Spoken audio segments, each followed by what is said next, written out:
ഒരു നിമിഷം പ്രാർത്ഥിക്കാം. കർത്താവെ, ഇപ്പോൾ ഈ പ്രാർത്ഥനയിൽ പങ്കുചേരുന്ന എല്ലാ പ്രിയപ്പെട്ടവരെയും യേശുവിൻ്റെ രക്തത്തിൽ ബന്ധിച്ച് ഞങ്ങൾ പ്രാർത്ഥിക്കുന്നു.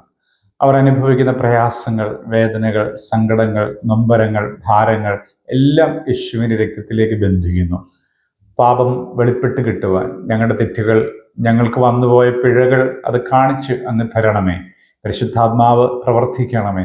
ആത്മാവുള്ളവരായി, വിശുദ്ധിയുള്ളവരായി ദൈവകൃപയിൽ ജീവിക്കുവാൻ ഞങ്ങളെ അഭിഷേകം ചെയ്യണമേ. തിരുവചനത്തിനായി ഞങ്ങളെ ഒരുക്കണമേ. ഞങ്ങൾക്ക് ഇതൊരു അനുഗ്രഹമാകണമേ. പിതാവിൻ്റെയും പുത്രൻ്റെയും പരിശുദ്ധ റൂഹായുടെയും നാമത്തിൽ തന്നെ ആമീൻ. ദൈവ തിരുസന്നിധിയിൽ ഒരു 4 വരി ചേർന്ന് പാടി ഒരു കൊച്ചു വാക്യം വായിച്ച് ദൈവത്തിൻ്റെ വചനം പരിശുദ്ധാത്മാവ് തരുന്നത് സ്വീകരിച്ച് പ്രാർത്ഥിച്ച് അവസാനിപ്പിക്കാം. എൻ പ്രിയനെപ്പോൾ സുന്ദരനായ ആരെയും ഞാൻ ഉലകിൽ കാണുന്നില്ല, മേലാലും ഞാൻ കാണുകയില്ല. എൻ പ്രിയനെപ്പോൾ സുന്ദരനായ ആരെയും ഞാൻ ഉലകിൽ കാണുന്നില്ല, മേലാലും ഞാൻ കാണുകയില്ല. സുന്ദരന മനോഹര നിന്നെ പിരിഞ്ഞി ലോകയാത്ര, പ്രാകൃതരഞ്ചാരന്മാരെ വാരിക്കുമോ വത്സല, മണ്ണെ പ്രതി മാണിക്യം വേടിയുകില്ല ഞാൻ. ഈ മണ്ണെ പ്രതി മാണിക്യം വേടിയുകില്ല ഞാൻ. എൻ പ്രിയനെപ്പോൾ സുന്ദരനായ ആരെയും ഞാൻ കാണുന്നില്ല, മേലാലും ഞാൻ കാണുകയില്ല. ഉത്തമഗീതം 4-ാം അധ്യായം 12-ാം വാക്യം നമുക്ക് ചേർന്ന് വായിക്കാം. എൻ്റെ സഹോദരി, എൻ്റെ കാന്ത, കെട്ടി അടച്ചിരിക്കുന്ന ഒരു തോട്ടം, അടച്ചിരിക്കുന്ന ഒരു നീറുറവ്, മുദ്രയിട്ടിരിക്കുന്ന ഒരു കിണർ. ഇത് ശലോമോൻ തൻ്റെ പ്രേമബന്ധത്തിൽ പറയുന്ന, താൻ പ്രേമിക്കുന്ന സ്ത്രീയെക്കുറിച്ച് പറയുന്ന വാക്കുകളിലൊന്നാണ്. ഇന്ന് നമ്മുടെ ജീവിതത്തിലേക്ക് അത് ചേർത്ത് വെക്കുമ്പോൾ ഞാനും നിങ്ങളും കർത്താവുമായിട്ടുള്ള ബന്ധമാണ് അവിടെ പ്രഖ്യാപിക്കപ്പെടുന്നത്.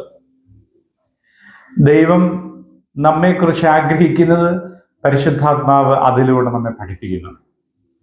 നാം ശോധന ചെയ്യുക, നാം അപ്രകാരം ആണോ എന്ന്. നാം അപ്രകാരമല്ല എങ്കിൽ നമ്മുടെ ആത്മീയ ജീവിതം പരിശോധിക്കപ്പെടേണ്ടതാണ്. നാം സ്വർഗീയ നാഥന് വിവാഹം നിശ്ചയിക്കപ്പെട്ട കന്യകയാണ്. സഭ കന്യകയാണ്, മണവാട്ടിയാണ്. ആ ഒരു ബോധ്യത്തിൽ സ്വർഗത്തിൽ നമുക്ക് വസിക്കാനുള്ളൊരിടമുണ്ട് എന്നുള്ള ബോധ്യത്തിൽ നമുക്ക് ജീവിക്കാൻ കഴിയുന്നുണ്ടോ എന്ന് പരിശോധിക്കുക. നാം ദൈവം ആഗ്രഹിക്കുന്നൊരു ജീവിതമാണെങ്കിൽ നമ്മുടെ ജീവിതത്തിൽ ഇപ്രകാരമുള്ള നന്മകളും കൃപാവരങ്ങളും ഉണ്ടാകും. പരസ്പരം പ്രാർത്ഥിച്ച് നമുക്ക് ശോധന ചെയ്യാം. ഒന്ന്, കെട്ടി അടച്ചിട്ടിരിക്കുന്ന ഒരു തോട്ടം. അതിനെക്കുറിച്ച് വിവരിക്കുന്നത് മനോഹരമായൊരു തോട്ടം. ആ തോട്ടത്തിൻ്റെ ഉള്ളിൽ ധാരാളം ഫലങ്ങളുണ്ട്, ധാരാളം കാഴ്ചകൾ, മനോഹരമായ കാഴ്ചകളുണ്ട്. നന്നായി വിളഞ്ഞു നിൽക്കുന്ന ഒരു തോട്ടം. അതിന് കെട്ടിയിട്ടിരിക്കുന്നു. എന്തുകൊണ്ട് കെട്ടിയിരിക്കുന്നു? വേറെ ആരും അതിൽ കയറി നശിപ്പിക്കരുത്. ഒരു സംരക്ഷണ കവചത്തിൻ്റെ ഉള്ളിലാക്കി വെച്ചിരിക്കുന്നു. ഒരു ക്രിസ്തീയ ജീവിതം നയിക്കുന്ന വ്യക്തി അപ്രകാരമാണ്. ലോകത്തിൻ്റെ കറ, പാപം, അശുദ്ധി അത് നമ്മുടെ ജീവിതത്തിൽ വരാതെ നാം സംരക്ഷിക്കപ്പെട്ടവരാണ് എന്നൊരു ബോധ്യം നമുക്കുണ്ടാകുന്നു. നമുക്ക് സംരക്ഷണ കവചം തീർത്തിരിക്കുന്നത് യേശുവിൻ്റെ രക്തം കൊണ്ടാണ്. ആ സംരക്ഷണ കവചത്തിൻ്റെ ഉള്ളിൽ നമ്മെ ജീവിപ്പിക്കുന്നതാണ് ശ്ലൈഹികമായ പരിശുദ്ധമായ സഭ. സഭാ കാര്യങ്ങൾ, നമ്മുടെ ദൈവവചന ശുശ്രൂഷയും പ്രാർത്ഥനകളുമെല്ലാം ആ സംരക്ഷണ കവചത്തിൻ്റെ ഉള്ളിലാണ് ഞാൻ എന്നും ഉറപ്പുവരുത്തുന്നതാണ്. നമ്മുടെ ജീവിതം ലോകത്താണ് നാം ജീവിക്കുന്നതെങ്കിൽ തന്നെയും ഈ ബോധ്യത്തിൽ നാം അശുദ്ധിയില്ലാത്തവരും തിന്മയില്ലാത്തവരും വെണ്മയാക്കപ്പെട്ടവരും പരിശുദ്ധാത്മാവിന്റെ ഫലം കൊണ്ട് നിറഞ്ഞവരും ഏറെ അനുഗ്രഹിക്കപ്പെട്ടവരുമാകുവാൻ സ്വർഗസ്ഥനായ ദൈവം ആഗ്രഹിക്കുന്നു. നിങ്ങൾക്ക് അങ്ങനെ ഒരു ബോധ്യമില്ല എങ്കിൽ നിങ്ങൾ വേർതിരിക്കപ്പെട്ടവരാണെന്നുള്ള ബോധ്യമില്ല എങ്കിൽ നിങ്ങളുടെ ആത്മീയ ജീവിതത്തിന്റെ നിലവാരം പരിശോധിക്കുക. നിങ്ങൾക്ക് അപ്രകാരം ഒരു ജീവിതം ആഗ്രഹമെങ്കിൽ ദൈവം നിങ്ങൾക്ക് അത് ഇന്ന് ഈ വചനം കേൾക്കുമ്പോൾ തരുകയാണ്. 2, അടച്ചിട്ടിരിക്കുന്ന ഒരു നീരുറവ്. നീരുറവ എന്ന് പറയുന്നത് എപ്പോഴും അനുഗ്രഹത്തെ സൂചിപ്പിക്കുന്നു. പരിശുദ്ധാത്മാവ് ഒരു മനുഷ്യനിൽ വരുമ്പോൾ അവന്റെ ഉള്ളിൽ നിന്ന് ആത്മനദി പുറപ്പെടുമെന്ന് കർത്താവ് നമ്മൾ പഠിപ്പിച്ചു. ഒരു വിശ്വാസി, ഒരു ദൈവപൈതൽ പരിശുദ്ധാത്മാവിന്റെ നീരുറവ എപ്പോഴും ജീവിതത്തിൽ കാത്തു സൂക്ഷിക്കുന്നവനാകണം. ഒന്നുകൂടി ചിന്തിച്ചു നോക്കിക്കേ, നമ്മളുടെ ജീവിതത്തിൽ പരിശുദ്ധാത്മാവുമായിട്ടുള്ള ബന്ധം എങ്ങനെയാണ്? സദാ നാം റൂഹായാൽ നിയന്ത്രിക്കപ്പെടുന്നവരാണോ? അല്ല എങ്കിൽ നമ്മുടെ ജീവിതം ഒരിക്കൽ കൂടി ഒന്ന് പരിശോധിക്കുക. 3, അവിടെ പറയുന്നത് മുദ്രയിട്ടിരിക്കുന്ന ഒരു കിണർ. മുദ്രയിട്ടിരിക്കുന്നു എന്ന് പറഞ്ഞാൽ അവകാശം വെച്ചിരിക്കുന്നു, വേറെ ആർക്കും അതിനകത്ത് സ്പർശിക്കാൻ കഴിയുന്നില്ല. നമ്മുടെ ജീവിതം യേശുവിന്റെ രക്തം കൊണ്ടും പരിശുദ്ധാത്മാവിന്റെ മുദ്ര കൊണ്ടും മുദ്രയിട്ടപ്പെട്ടിരിക്കുന്നതാണ്. അങ്ങനെ ഒരു ബോധ്യം, ഞാൻ വിലയ്ക്ക് വാങ്ങിയവനാണ്, ഞാൻ ക്രിസ്തുവിന്റെ മകനാണ്, അങ്ങനെ ഒരു ബോധ്യം നമ്മെ ഭരിക്കുന്നുണ്ടോ? ഇല്ല എങ്കിൽ നമ്മുടെ ആത്മീയ ജീവിതം വീണ്ടും പരിശോധിക്കപ്പെടേണ്ടിയിരിക്കുന്നു. പരിശുദ്ധാത്മാവിനെ നമ്മോട് പറയുന്നു, നാം ഈ ഭൂമിയിൽ എങ്ങനെയെങ്കിലും ജീവിക്കുവാൻ വിളിക്കപ്പെട്ടവരല്ല.